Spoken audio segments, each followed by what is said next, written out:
First at 5. From the University of Florida's College of Journalism and Communications, you're watching WUFT News. Following Hurricane Milton, we're starting to see a cool down across the state. Welcome to First at 5. I'm Bianca Smith. And I'm Sarah Howard. Thanks for joining us. Let's take a live look outside on our DOT camera. This is I-75 near Paynes Prairie. It's been a clear, sunny day, and we can expect it to stay that way throughout the weekend. Let's get over to UF weather forecaster Matthew Clark with a look at how long this will last.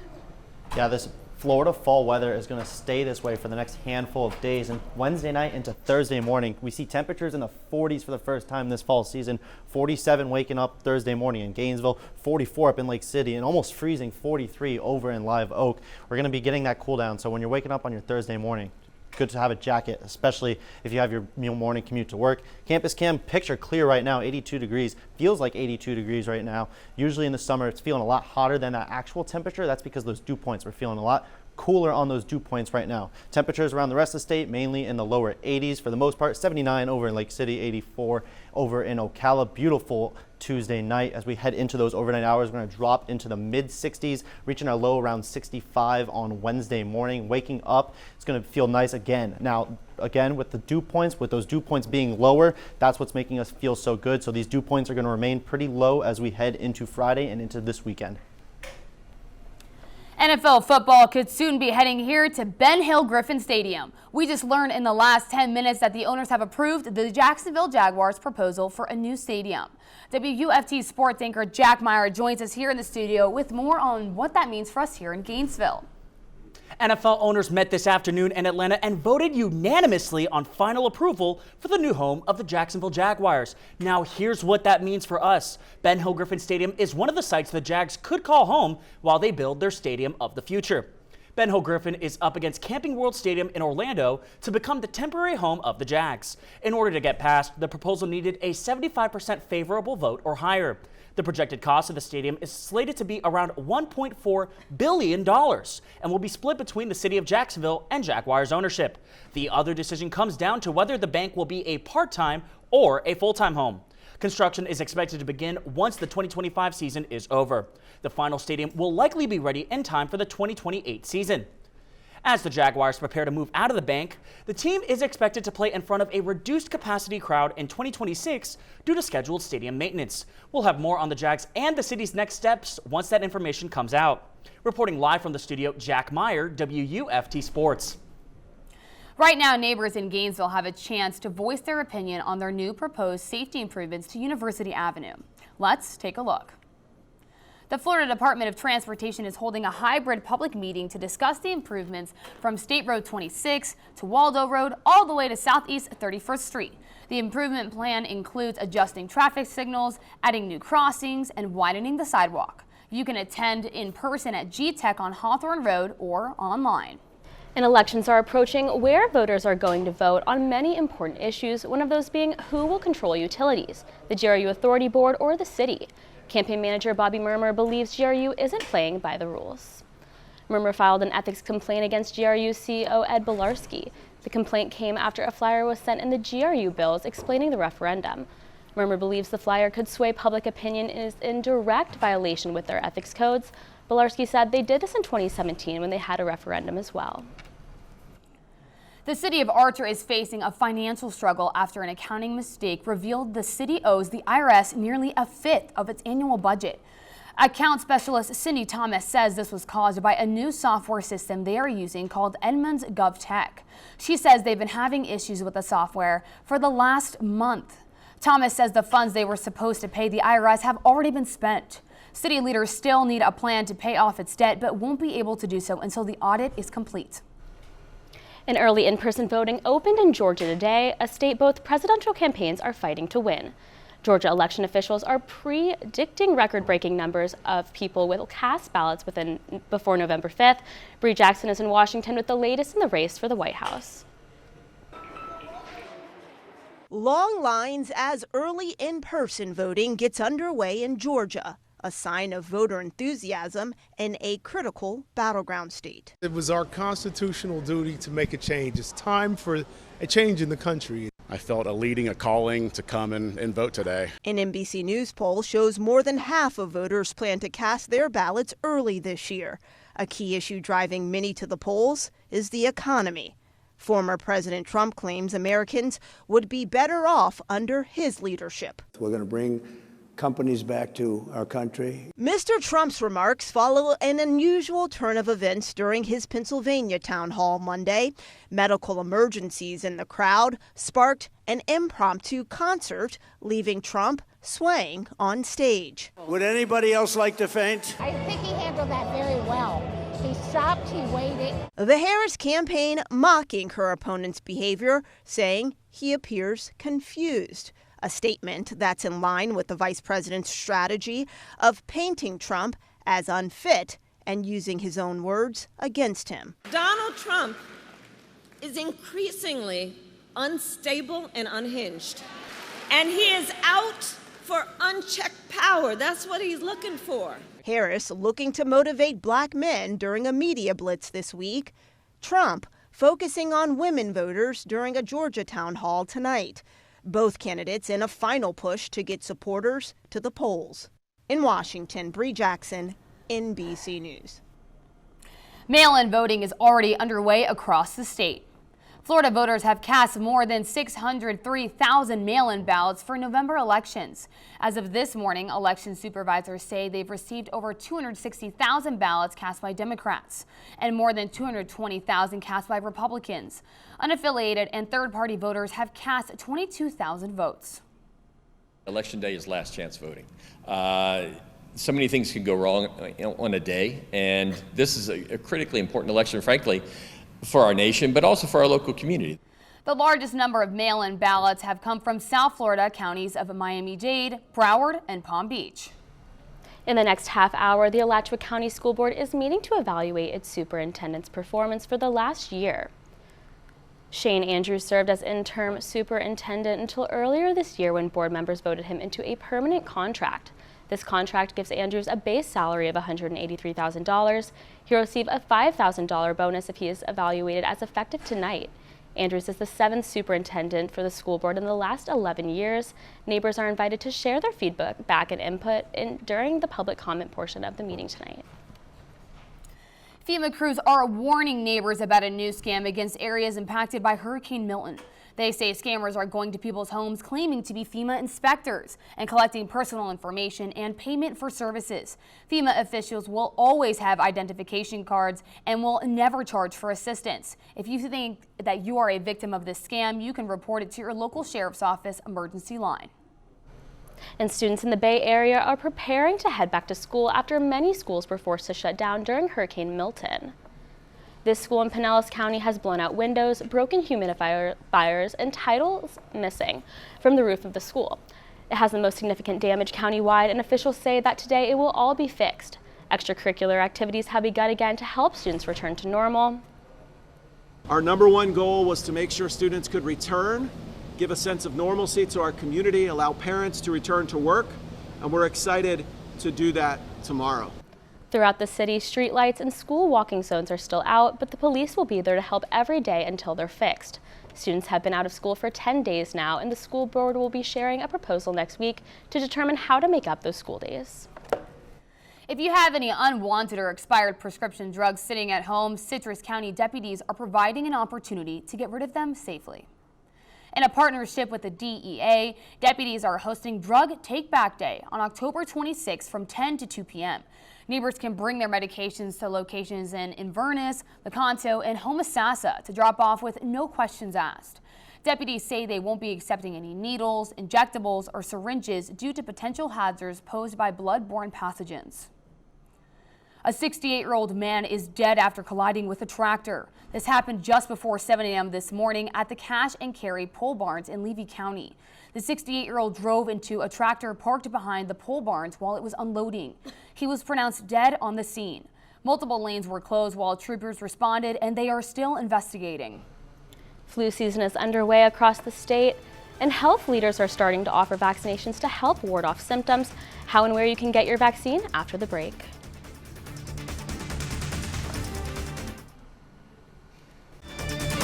You're watching WUFT-TV News.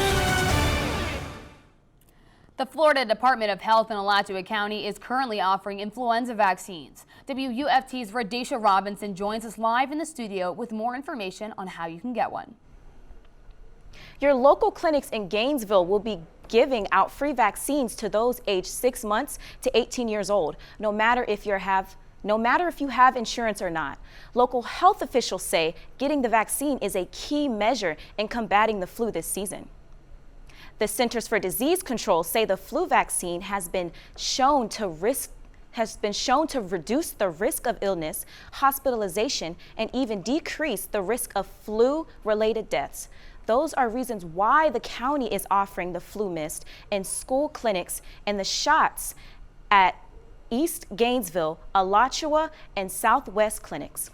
While medical professionals urge the safety of the shot, the sentiment towards vaccines is still a hot-button issue for many Americans, including ones I spoke to in Central North Florida. I don't know. I'm not going to say it's a good or bad thing for them. It's everybody's choice as to what thing they want to do. It's kind of like back at the COVID. That was everybody's choice as to what to do. The flu shot to me was not something that I thought was a necessary thing to do. Someone else may simply feel differently. Health Department officials say in addition to vaccines, you can practice healthy measures like staying at home when you're sick, practice proper cough etiquette, and washing your hands to keep germs from spreading to others. If you're heading to one of the clinics for your vaccine, an appointment is required. And if you're over the age of 18, there is a $25 cost for the flu shot. Live in the studio, Radaysha Robinson, WUFT News. Later this week, neighbors can share feedback about a new project county leaders hope will bring better opportunities to East Gainesville. Forward Focus is a new 3-year program that aims to enhance quality of life, boost economic opportunities, and address community needs in eastern Alachua County. A community input session is being held on October 24th from 6 to 8 p.m. It'll be at Hawthorne Middle High School. County staff will outline the project's goals and timelines, and neighbors can provide feedback. Florida Fish and Wildlife Commissioners are looking for feedback on proposed rule changes for the upcoming hunting season. The changes would impact wildlife management areas throughout the state, as well as other statewide regulations. You can find the survey on mywfwc.com. We got temperatures in the 40s on Thursday morning. I'll have that and more, including your weekend planner, coming up after the break.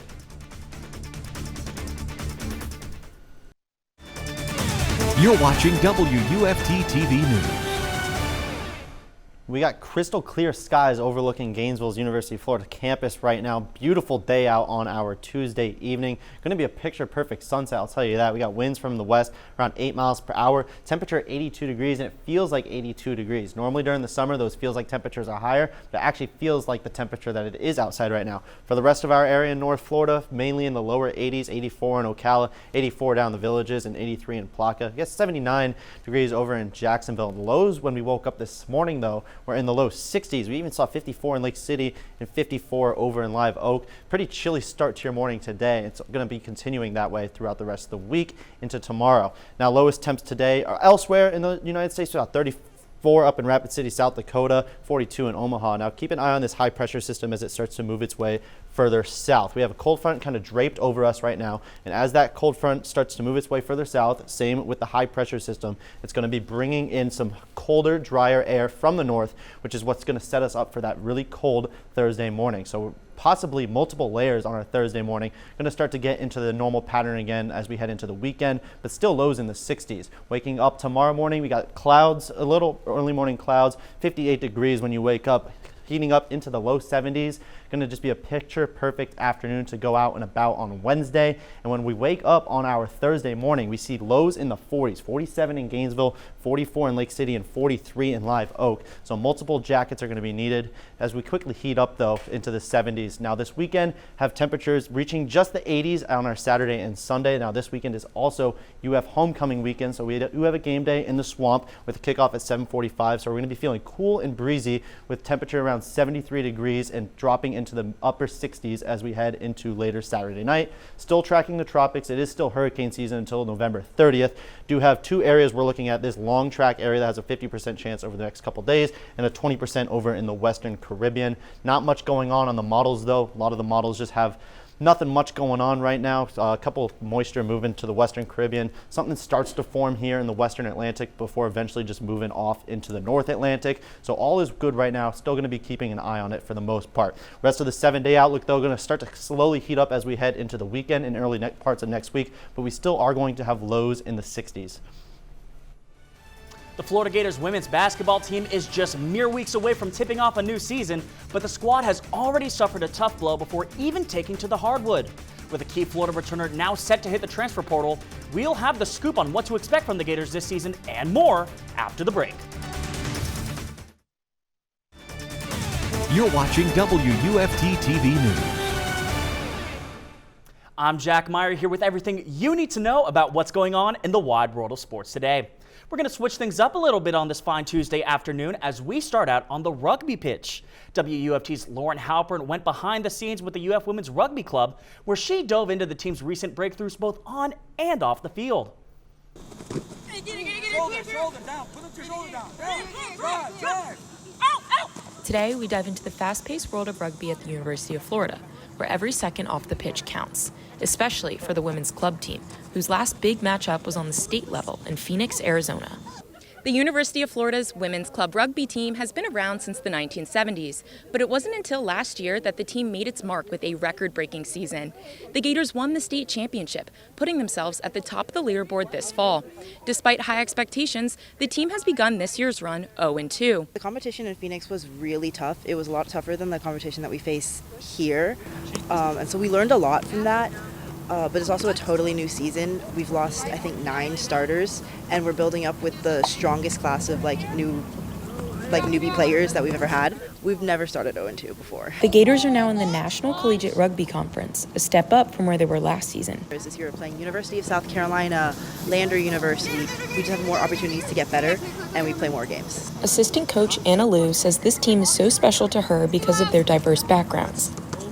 It's inclusivity, like with LGBTQ+, with different majors, different backgrounds, different economic statuses, all that stuff. It doesn't really matter. And I started out pretty shy, but now I'm one of the loudest people. So I don't know, it's just everyone brings out the best in each other. And I think that's really awesome. Coach Anna thinks it might take another year to build this squad full of fresh faces, but to expect next season to be even better.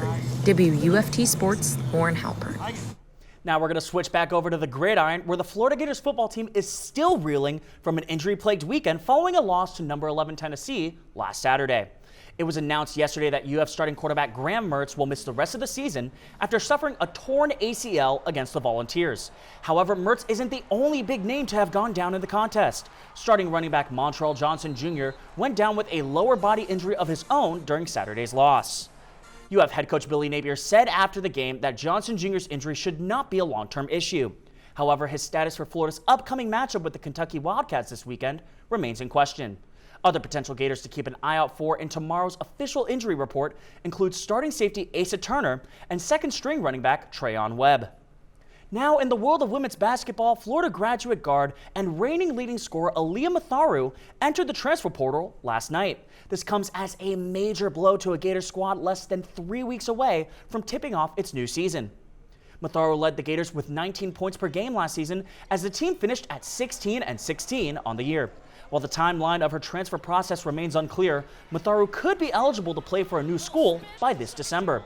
With one of their key returnees now out of the picture, Florida will look to lean on its younger core of talent, including highly touted newcomers Liv McGill and Miara O'Neal, as well as 2024 All-SEC freshman team honoree Layla Reynolds. And finally, today has proven to be a hectic day in the NFL as star wide receivers Devontae Adams and Amari Cooper have found new homes in the last 12 hours. Adams was traded from the Las Vegas Raiders to the New York Jets this morning, while Cooper was moved from the Cleveland Browns to the Buffalo Bills just mere hours later. It's definitely a crazy day out there, and I mean, the Buffalo weather, my gosh. Definitely. I would rather be in this Florida weather than up in Buffalo. I only own 2 sweaters and a cardigan, so Mr. Matthew Clark, tell me the sun is going to be out this week. The sun will be out this week. However, we are going to be feeling drier and cooler. So when you're waking up on your Thursday morning, it's going to be sunny out. However, the lows are going to be in the 40s. We're going to start to quickly heat up though, reaching a high around 70s. So as you head into the afternoon, you can take off those jackets, slowly start to heat up the rest of the week, Friday, Saturday, and Sunday. Starting to see those 80s again on the weekend before heating back up early next week. But you still see those lows in the low to mid 60s. Going to be a nice couple of next few days. Well, thank you so much for that weather report. And you know what? We are going to be back here tomorrow for another edition of First at 5, so don't miss us too much. But your North Central Florida news is always on at WUFT.org and on all of our social media platforms. Have a good night.